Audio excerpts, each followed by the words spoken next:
आज की इस चुनावी जनसभा में सुल्ताना की जो सुल्तान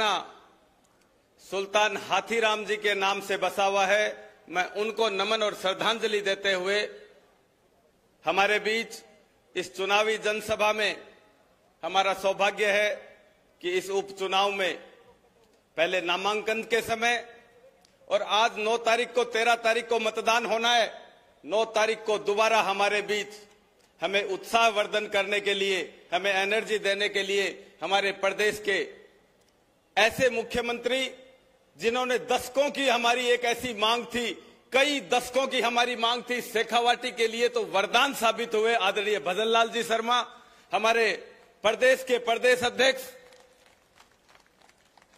आदरणीय मदन लाल जी राठौड़ साहब, जिनकी सादगी की वजह से, जिनके काम और कर्म की वजह से मैं ये कह सकता हूं कि भारतीय जनता पार्टी राजस्थान में चरम को छुएगी, ये बात मैं विश्वास के साथ कह सकता हूं। हमारे कैबिनेट मंत्री आदरणीय सुमित जी गोदारा जी, हमारे प्रभारी मंत्री अविनाश जी, हमारे जिले के जिलाध्यक्ष आदरणीय बनवारी लाल जी, हमारे एमएलए जो हमारी झुंझुनू लोकसभा क्षेत्र के और आसपास के जितने भी विधायक और जनप्रतिनिधि जो पिछले 1-1.5 महीने से लगातार खून पसीना एक कर भारतीय जनता पार्टी को जिताने के लिए यहाँ दिन रात लगे हुए हैं, मैं सबका नाम लूंगा, माफी चाहूंगा थोड़ी सी। हमारे प्रथम महिला और इस राजस्थान की सबसे युवा जिला प्रमुख हर्षिनी जी भी हमारे बीच उपस्थित हैं। मैं सम्मानित मंच और मंच के समक्ष विराजमान इस सुल्ताना मंडल और झुंझुनू विधानसभा के कोने कोने से पधारे हुए मेरे आदरणीय बुजुर्गों, इतनी संख्या में मेरी मातृशक्ति यहाँ पहुंची है, मेरी माताएं बहनें, महिला, हमारी जो महिला शक्ति है लगातार इस उपचुनाव में अपनी मेहनत करते हुए घर घर एक भी द्वार शायद ऐसा नहीं छोड़ा कि हमारी महिला कार्यकर्ता वहां नहीं पहुंची हो। मैं इनका भी साधुवाद और धन्यवाद करना चाहूंगा। नौजवान साथियों, हम मानते हैं कि कांग्रेस 70 साल तक जो राज करती रही इस देश के ऊपर, राजस्थान के ऊपर, उस कांग्रेस के शासन में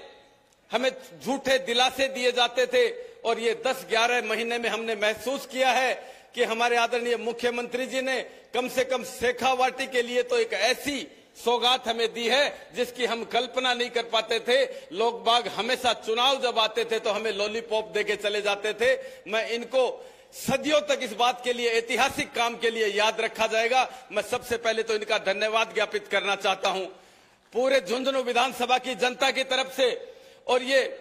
आप सब इतनी संख्या में पधारे हैं, मैं आपको आश्वस्त करना चाहता हूं कि मैं भी चुनाव मैदान में आया था, मैं भी चुनाव लड़ना चाहता था, लेकिन सिर्फ और सिर्फ जिस तरीके से हमारा फौजियों का जिला है, जिस तरीके से हम इस बात को जानते हैं कि हमारी फौज डिसिप्लिन के लिए जानी जाती है, उसी तरीके से हमारी पार्टी भी डिसिप्लिन के लिए जानी जाती है। और उसको देखते हुए, आपकी भावना को देखते हुए मैं जनता के सामने ये अपील करता हूं, आपको विश्वास दिलाता हूं झुंझुनू की इस जनता की तरफ से कि मैं और बाबू जी मिलकर इस झुंझुनू को कोई भी ऐसी कोई बात रहेगी आप तक पहुंचाएंगे। इस जनता की